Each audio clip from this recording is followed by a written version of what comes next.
Quand l'Éternel a rencontré Moïse lors du buisson Adam, le buisson qui était en feu mais qui ne s'éteignait pas, il a dit, va dire à Pharaon de laisser mon peuple afin qu'ils aillent m'adorer. Quand tu es possédé, il est difficile d'être un bon adorateur. Et Dieu se charge de te libérer, de te délivrer pour que tu en deviennes un bon adorateur. Quelqu'un avec moi? Parce que les peuples juifs, ils ont tellement demeuré parmi les Égyptiens qu'ils ont adopté la façon de faire des Égyptiens. Les Égyptiens adoraient des faux dieux, des statues. Et malheureusement, les Juifs ont commencé à adorer les statues. Donc Dieu voulait les enlever dans l'univers des adorations des faux dieux. Mais même dans le désert, pendant qu'ils marchaient, leurs mauvaises habitudes les ont rattrapés. Et ils ont fait un veau d'or pour adorer. Frères et sœurs, même après leur délivrance, même après qu'ils soient passés par la mer rouge qui symbolise le baptême, certains étaient encore des faux adorateurs. Ils ont pris ce qu'ils avaient, de l'or, l'argent, ils ont créé, fabriqué une statue de veau d'or. Amen. Pourquoi je le dis ainsi? Eux aussi étaient des Hébreux. Mais regardez, ils ont préféré adorer la créature au lieu d'adorer le Créateur. Eux aussi, ils sont de la descendance d'Abraham. Mais ils adoraient la créature au lieu du Créateur. Ce qui revient à dire que nous pouvons être chrétiens et puis en notre sein, il peut en avoir des gens qui pensent adorer Dieu alors qu'ils adorent quelque chose ou d'autre. C'est pourquoi sois attentif. Parce que quand tu vas comprendre ce message sur l'adoration pendant ces 3 dimanches, cela va bousculer ta vie et ta dimension spirituelle. Parce qu'un adorateur est toujours proche de Dieu. Un adorateur n'est jamais loin de Dieu. Quand tu vas devenir un véritable adorateur, tu vas te rapprocher encore de ton Dieu. Tu pourras voir la face de Dieu. Et vraiment, c'est la prière de tout le temps. Seigneur, je veux voir ta face. La face et la voix de Dieu, c'est différent. Dieu peut te parler, mais toutefois, tu peux être loin de sa face. Quelqu'un avec moi? Dieu peut te parler. Je peux dire à la petite qu'elle saute. Et dit, ma petite, ça va, elle entend ma voix, mais elle ne voit pas ma face. La voix de Dieu et la face de Dieu, c'est différent. Ceux qui sont habilités à voir la face de Dieu sont les véritables adorateurs. Et généralement, quand tu vois la face de Dieu, tu es transformé. La Bible dit ceux qui contemplent à la même image. Hein? On va dire ça. Ce n'est pas le message, c'est une introduction. J'ai noté ça. Chapitre 3, 18. Oui. Nous tous qui faisons quoi? Nous tous qui le visage découvert. Alléluia. Qu'est-ce qui se passe? On met l'image de la. Voilà. Donc, un adorateur, vous allez voir un vrai adorateur de Dieu. Cela, c'est l'essentiel. C'est quelqu'un qui est vraiment transformé. Son caractère, son comportement, sa vie, sa vision de la vie. C'est quelqu'un qui est vraiment transformé. Et c'est l'introduction. Plus tard, je vais développer cela. Mais écoutez, entendre Dieu et voir Dieu, c'est difficile. C'est pourquoi ne vous fiez pas au fait que quelqu'un dise Dieu peut te parler, mais tu peux avoir un mauvais caractère. Tu n'es pas encore un vrai adorateur. La vraie adoration qui te conduit devant la face de Dieu te transforme. Par exemple, qu'est-ce que je veux dire transformer? Par exemple, écoutez, regardez-moi. La transformation dont je parle là, c'est-à-dire, quand tu parviens à cela, tu commences à voir l'amour de Dieu autrement, la miséricorde de Dieu autrement. Tu commences à voir, à percevoir la présence de Dieu autrement. Il y a une dimension de sérieux qui vient emporter ton âme. Ça, c'est la dimension de l'adoration qui nous conduit devant la face de Dieu. Personne ne peut voir Dieu et rester pareil. Personne ne peut voir sa face. Même Pierre avait reçu Jésus au bord du lac, pendant qu'il avait son filet. Il n'avait pas encore vu Jésus dans sa dimension de Dieu, de saint. Quand il est monté dans la barque, il dit qu'il y a alors l'eau profonde. Et que le miracle de la pêche miraculeuse s'est produit. La Bible dit Pierre a réglé, il s'est prosterné. Dit l'éditeur du bancal de Gisèle. Est-ce qu'il n'avait pas remarqué que Jésus était Dieu l'homme en dehors du bail? Mais quand il s'est retrouvé dans la même barque avec lui, face à face, il y a quelque chose qui s'est produit. Alors quand tu n'es pas encore un véritable adorateur, ce qui se passe, c'est que ta vie de péché ou peu importe, tu viens à l'église, continuer ta vie là, c'est normal. Pour toi, il n'y a pas de problème. Mais quand tu parviens à ce niveau, à cette dimension, il y a un changement, il y a une déclic qui se produit. Et avec moi. Alors tu veux très bien ce que je vais vous enseigner au cours de cette dimanche. La voix de Dieu ne transforme pas. La preuve, Moïse entendait la voix de Dieu, dit, je parle à Moïse comment? De bouche à oreille. Moïse entendait la voix de Dieu, mais ça ne l'a pas empêché de se mettre en colère et de faire ce que Dieu n'a pas dit de faire. Pardon, de faire ce que Dieu, et ça c'est correct, ce que Dieu lui n'a pas dit de faire là, ça ne lui a pas empêché de faire. Malgré qu'il entendait la voix de Dieu. Si je viens dire, papa, Dieu me parle. Tu n'avais rien dit. La voix de Dieu va te transformer. Mais un adorateur qui a accès à la face de Dieu, c'est une personne qui est transformée à l'image de Jésus. Quelqu'un avec moi? Jésus dit, c'est ce que je vois faire mon Père. Et je fais la face de Dieu. C'est pourquoi les décats veillants en sa présence, au devant de sa face, chètent leur ils adorent Dieu. Un adorateur est celui qui a habilité à entrer dans la face de la présence de Dieu. Quelqu'un avec moi? Adorer Dieu et puis être pareil, être méchant, être désobéissant, être insensible aux choses de Dieu. Ça, mon frère, ma soeur, tu es très mal fait. Et Dieu m'a demandé de parler de ces choses pour que tu puisses corriger. Mais sinon, il t'aime tel que tu es. Mais il veut que tu corriges. Il veut que tu puisses t'améliorer. Quelqu'un avec moi? Alors, pour introduire ce message, Dieu veut de vrais adorateurs. Ils pourront l'adorer comment? In spirit et la vérité. In truth. En esprit et en vérité. Alors, quand j'ai commencé, j'ai introduit aujourd'hui, quand j'ai commencé à étudier le thème sur l'adoration, j'ai fini par comprendre que les païens sont meilleurs adorateurs que nous, les chrétiens. Je reprends. Quand j'ai commencé à étudier ça, Dieu dit cherche de vrais adorateurs. Mais j'ai fini par conclure que les païens qui adorent des faux dieux adorent mieux que nous. Tout à l'heure, nous venons de lire un verset de différentes histoires. La première histoire est l'histoire d'une femme qui rencontre Jésus. Et elle dit à Jésus, nous là, nos parents ont adoré sur cette montagne. Qu'est-ce que les parents ont adoré? Nous là, nos parents ont adoré sur cette montagne. Mais vous les Juifs, vous dites que ce n'est pas ici qu'on doit adorer et que c'est à Jérusalem. Pourquoi à Jérusalem? Parce que là-bas, il y avait le temple de Dieu. Donc, qui est-ce que les Samaritains adoraient? Est-ce qu'à chaque fois que la Bible parle des Samaritains, est-ce qu'il parle des Samaritains en méchant? Du bon Samaritain? Donc, qui est-ce que les Samaritains pensaient adorer? Hein? Oui, tu n'es pas loin. Pousse un peu encore. Jacob lui, il a adoré qui? Jacob, le Dieu de Jacob, c'est qui? Le Dieu d'Isaac, c'est qui? Le Dieu d'Abraham, c'est qui?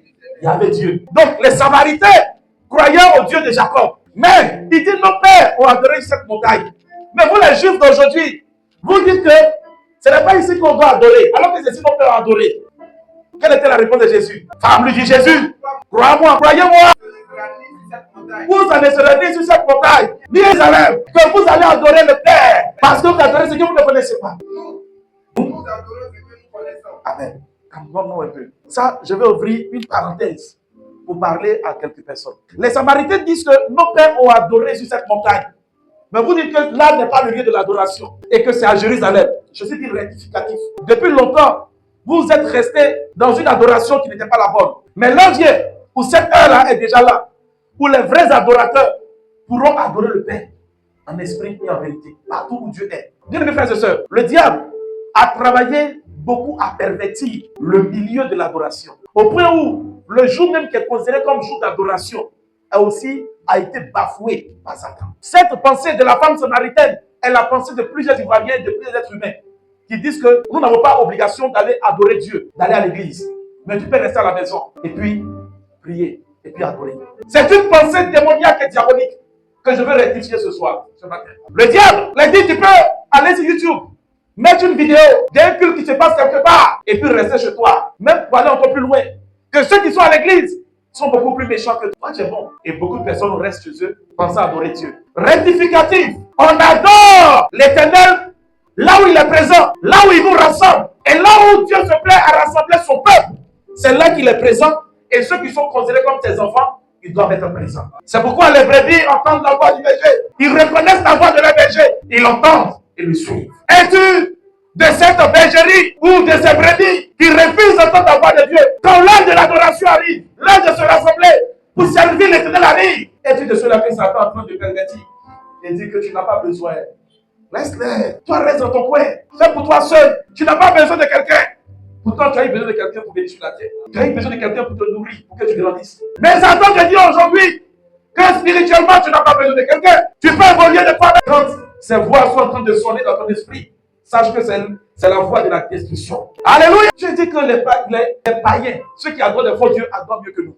Pourquoi je le dis? En Matthieu chapitre 2, la Bible dit les rois mages ont vu l'étoile d'un roi. Mais après avoir étudié cette étoile, ils ont compris que c'était le roi qui devait venir. Le Messie, le Christ. Eux, les rois mages, n'étaient pas des personnes qui croyaient en Elohim. C'était des astrologues, des gens qui étudient les astres. Ils avaient les dieux à eux. Mais l'étoile qu'ils ont vue était l'étoile du Messie. Ils ne voulaient pas rester en mage. Mais eux, avaient les dieux qu'ils adoraient déjà. Donc ils connaissent un peu comment est-ce qu'on adore. Ils savent que pour adorer, il ne faut pas rester loin. La Bible dit qu'ils étaient à l'eau. Mais le Messie devait naître à Bethléem, en Judée. Ils ont eu la primeur et la gloire de voir l'étoile. Ils pouvaient rester à l'Orient pour dire, gloire à Dieu, nous avons vu l'étoile. Mais ils savent que pour adorer, il ne faut pas rester loin. Pour adorer, il faut te rapprocher de celui que tu veux adorer. Ils ont parcouru des kilomètres. Ils pouvaient quitter un pays pour un autre pays. Ils ont parcouru des kilomètres. Parce que tu ne peux pas adorer et être un bon adorateur et être loin de celui que tu adores. Un adorateur, comme je l'ai dit, c'est celui qui a la capacité d'être dans la présence et de voir la face. Pourquoi rester loin à l'Orient et dire que nous allons venir adorer le Messie? Ils ne sont pas restés là. Ils ont brisé la barrière qui devait être établie entre eux et le Messie. Ils ont pris de leur argent. Ils ont financé leur propre transport. Ils ne l'ont pas fait pour faire plaisir à quelqu'un. Mais il fallait qu'ils adorent l'étoile. Celui qui portait l'étoile. Un adorateur est capable de faire autant de sacrifices que cela est possible pourvu qu'il puisse adorer. Payer son transport, son billet d'avion. Qu'est-ce que cela pourrait leur coûter? Mais c'était des païens. Ils savent comment ils adorent leur Dieu. Et aujourd'hui, on dit le grand Messie est là. Qu'est-ce qu'on ne peut pas faire? Quel sacrifice on ne peut pas faire face à ce grand Dieu? Quel sacrifice tu ne peux pas faire aujourd'hui? Tu ne peux pas dire à ce 21e siècle, je suis chrétien dans la bouche. Tu ne peux pas le dire. Tu ne peux pas le dire. Car Dieu ne s'était pas arrêté. Verset 16. Il n'a pas seulement dit, car Dieu a donné le monde. Mais il a aussi dit, il a donné son Fils unique. Il pouvait taper dans la bouche. Mais il est venu prouver cela par un sacrifice. Et aujourd'hui encore, le tombeau est vide. Tu ne peux pas dire à ce 21e siècle, je suis chrétien, je suis enfant de Dieu. Et ne pas avoir la notion du sacrifice. Quand il est... Les païens le savent. La Bible dit, ils ont quitté chez eux, dans leur pays. Ils ont pris ce qu'ils avaient de plus précieux. L'or, l'encens et la mie. Des éléments qui étaient tellement très rares. Connaissez la valeur de celui qui va te rencontrer. Les païens adorent mieux que nous.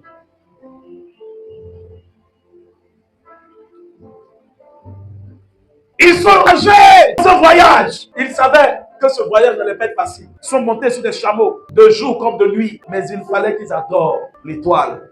Celui qui portait l'étoile, le Messie. Le voyage les a conduits chez un homme qu'on appelle Hérode. Était un roi très méchant. Si vous venez plus tard, vous allez voir que Hérode a décapité Jean. Ça veut dire que Hérode avait pour habitude de faire du mal. Il n'a pas eu de mal à donner l'ordre contre tous les premiers-nés. Le roi Hérode était un roi sanguinaire, très méchant. Mais leur volonté de rencontrer le Messie, leur volonté d'adorer le Messie, les a conduits vers un homme méchant. Tout pouvait les arriver, mais pour vous qu'ils puissent rencontrer le roi et l'adorer. Frères et sœurs, ils sont arrivés chez Hérode, ils ont donné la nouvelle à Hérode. Est-ce que vous savez que si tout à l'heure, un homme va, il laisse notre pays, dans un pays comme le Burkina, il rencontre le président et il lui dit, bientôt, tu vas laisser le pouvoir parce que il y a un autre président qui n'est pas loin qui attend de venir. Est-ce que vous savez que lui-même, ils vont le mettre en prison? Ils vont dire quoi? Complicité de tentative de déstabilisation du pays. Un gros mot pour sur lui. Quand ils sont arrivés chez Hérode, ils sont venus dire que le prochain roi vient de naître. Mais c'était mettre en danger leur vie. C'était s'exposer. Mais les païens adorent leur Dieu. Ils savent ce qui se là en cours. Gloire à Dieu, ils sont allés quand même. Ils ont dit à Hérode, où est le roi des Juifs qui vient de naître? Car nous avons vu sur l'étoile. Hérode dit, mais vous parlez de qui? Hérode, la Bible dit, Hérode était troublé. Il dit, mais de qui vous parlez? Nous sommes ici, nous n'avons pas encore vu de roi. Et la Bible dit, il s'est informé. Depuis que vous avez vu l'étoile, il a fait des calculs. Et quand il a fait des calculs, il a vu que la naissance n'est pas loin. Il dit, oh, qu'est-ce qu'on va faire? Vous allez dormir ici. Demain, vous allez partir. Si vous trouvez l'étoile, voici le piège. Si vous le trouvez, venez vers moi. Afin que moi aussi, je puisse voir adorer. Ils sont allés, Dieu les a guidés. Parce que si tu cherches vraiment l'éternel, Dieu va guider ton cœur. Dieu va guider tes âmes. Le Seigneur les a guidés par le bien d'une étoile. Quand ils ont vu l'étoile s'arrêter sur une maison, ça veut dire que c'est une maison. Et en Israël, comme je vous l'ai enseigné ici, beaucoup de familles sont des éleveurs. Et ils ont leur petite maison des animaux. Et c'est là que l'étoile s'est arrêtée. Quand l'étoile s'est arrêtée, il y a une joie qui les a animés. Vous dites qu'on est enfin arrivé. Ils sont rentrés dans cette maison. Ils ont vu Jésus, tout petit, dans la main d'une femme du nom de Marie. Et la Bible dit, ils ne se sont pas posé des questions. Ils ont vu aussi des animaux. La maison était petite, mais ils ne se sont pas posé des questions. Pour eux, ce qui était important, c'est d'adorer le Messie. Normalement, quand on cherche un roi qui vient de naître, où est-ce qu'on peut le trouver? Dans le palais royal. C'est pourquoi ils se sont dirigés dans cet endroit. Mais le Messie n'y était pas. Mais là où ils ont trouvé le Messie, dans une toute petite maison, avec des animaux, là, celui qu'ils cherchaient était là. Depuis l'Orient, celui qu'ils espéraient voir, ils le voyaient là, dans un lieu qui ne ressemblait à rien. Un lieu sans gloire, sans beauté. Mais le Messie était là. Et il venait de naître. Le lieu ne les a pas dérangés. Parce que eux-mêmes ont l'habitude d'adorer dans des endroits bizarres. David, mais l'on d'un petit chat qui est bien. Quand ils sont arrivés, ils ne sont pas posé de questions. Ils ont commencé à adorer. Ils se sont prosternés. Pourquoi on est mauvais? On n'est pas bon. Quand un enfant de Dieu rentre dans un lieu, il va prendre le pouls du lieu d'abord. Il va prendre, c'est-à-dire que quand, par exemple, moi comme ça, Bon, il dit, moi, hein, je ne vais pas mettre ça sur toi.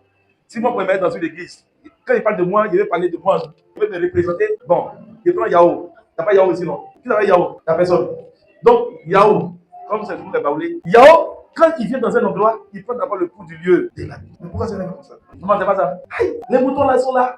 Et puis, l'école qu'on a suivi là, c'est ici qui s'est arrêté. Mais pourquoi c'est pas une grande maison? Mais pourquoi ceux qui ont fait une lettre, ceux par qui le Messie a dit, pourquoi ils sont si pauvres? Et il y a des gens qui vont dire, le pasteur n'a pas l'argent. C'est que sa prière n'est pas efficace. Et vraiment que Dieu pardonne à tous ceux-là. Il y a des gens là, ils viennent à l'église là. Quand ils ont des grosses offrandes, des grosses dîmes, ils sont donnés à des grands pasteurs. Et puis nous, les petits pasteurs, bon, ils ne sont pas petits. En fait, c'est comme si, ici, l'autel de ce lieu, l'autel de Jésus-Christ ici, ne mérite pas les grandes choses. Et par exemple, quand il rentre dans une maison quelque part là-bas, il dit quelque part là-bas, qui est bien grande, climatisée, bien carrelée, bien propre, là-bas là, on peut déposer les grandes choses.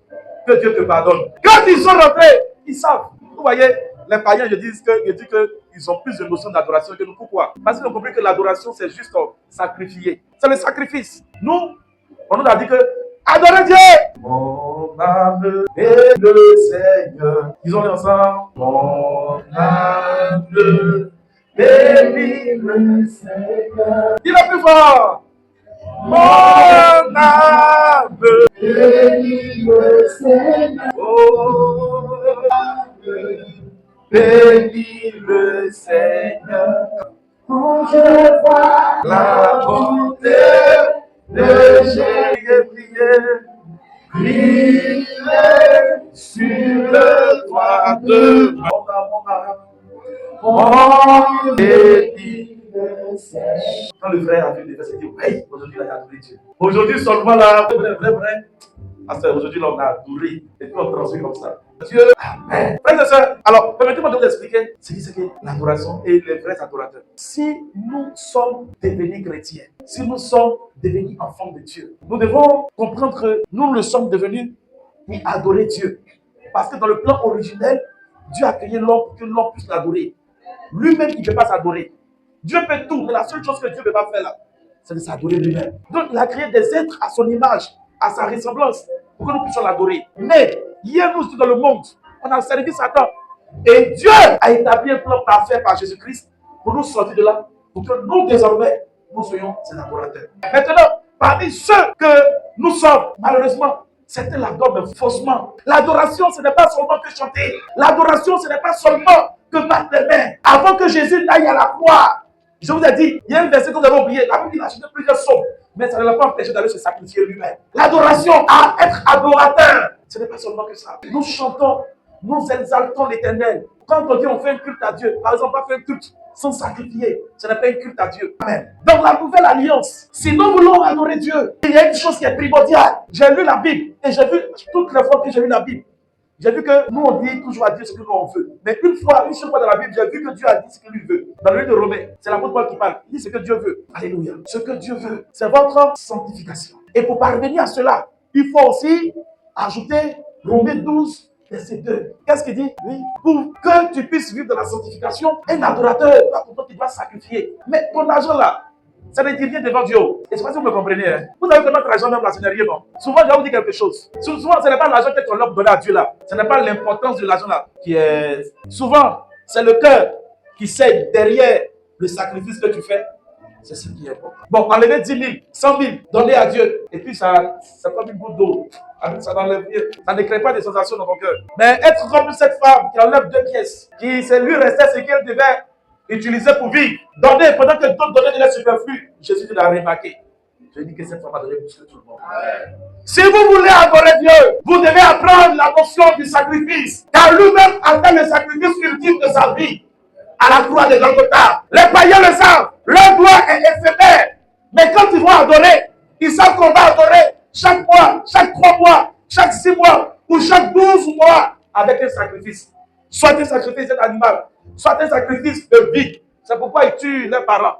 On ne va pas adorer son sacrifice. Mais Dieu ne demande pas que tu sacrifies ton fils. Dieu ne demande pas que tu sacrifies ton mari. Dieu ne demande pas que tu sacrifies tes enfants. Mais aujourd'hui, il s'agit de toi-même. C'est ta relation avec Dieu que Dieu veut rétablir. C'est de toi qu'il s'agit. C'est toi-même qui dois devenir un sacrifice vivant. Car le salut, il est personnel. Alléluia. Le salut est personnel. En ce 21e siècle, comme on le dit chez les païens, personne ne va adorer ton fétiche à ta place. Personne n'adorera Elohim à ta place. Dieu cherche de vrais adorateurs. Et tu es fils. Si tu es fils, ne compte pas sur l'adoration de ton père pour dire mon père adore déjà Dieu. Et tu es père.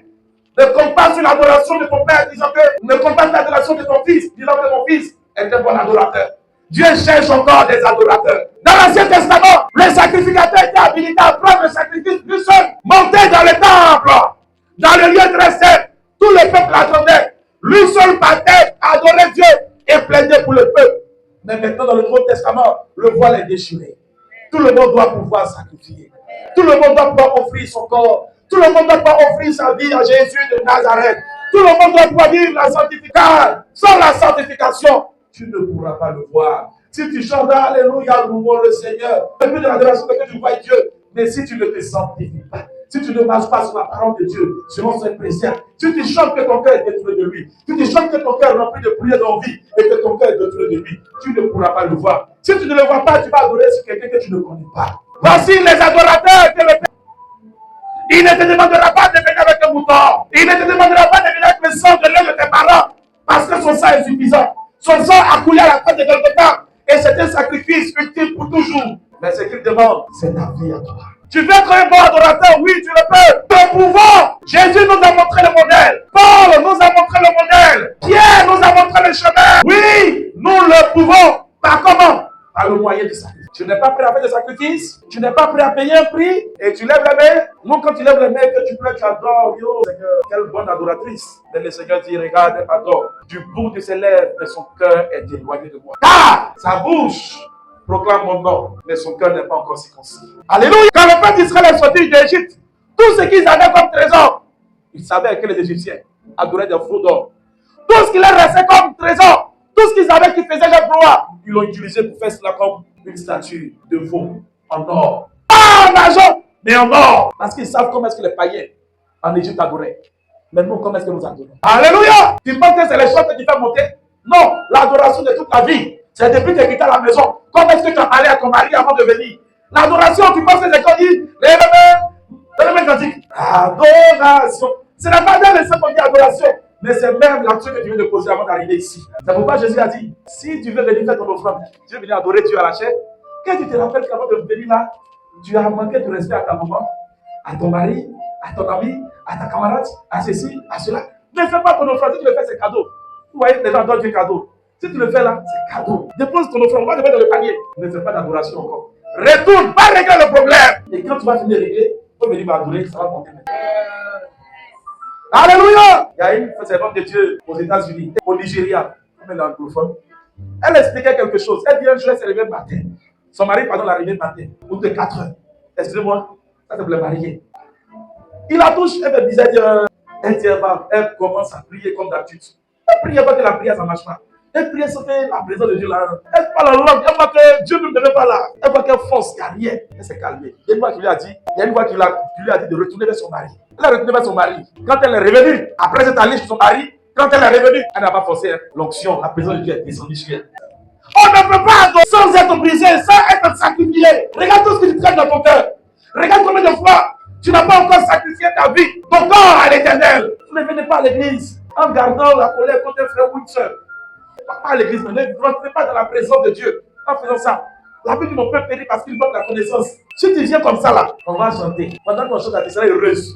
On va prêcher, tu seras heureuse. On va dire recevez, tu vas recevoir. Tu vas tomber. Mais dès le temps que tu quittes ici là, ça quitte, ça te lisse. C'est comme un peu la vapeur paraît pour peu de temps et elle disparaît. Gloire à Jésus. Sois comme Jésus à la croix. Le sacrifice c'est quoi? Quand Jésus à la croix, les gens qui l'ont frappé, il dit quoi? Pardonne-les.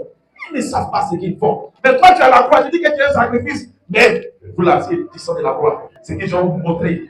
C'est quel type de sacrifice ça? Quelqu'un avec moi? Est-ce qu'on va être de bons adorateurs? Je m'arrête là pour aujourd'hui. Est-ce qu'on va être de bons adorateurs? Voici les rois mages païens nous montrent comment est-ce qu'on va adorer Dieu. Pays transforme. C'est depuis la maison, depuis l'instant où tu as connu Jésus, cette vie que tu vis, ce sacrifice que tu fais constamment, c'est ça qui doit constituer l'adoration. Personne ne leur a dit allez-y. Personne ne leur a forcé. Ils se sont levés eux-mêmes. Leur propre détermination, leur propre sacrifice, leur propre engagement les a conduits dans la présence de Jésus.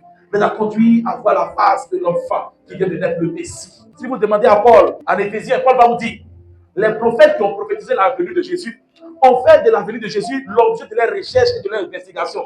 Mais Dieu ne les a pas permis de voir ce jour. Mais à nous, Dieu a permis de voir ce jour. Même les païens, à cause de leur détermination, Dieu leur a permis de voir le Messie. Tu peux voir Dieu, tu peux rentrer dans la face de Dieu, mais cela exige le sacrifice.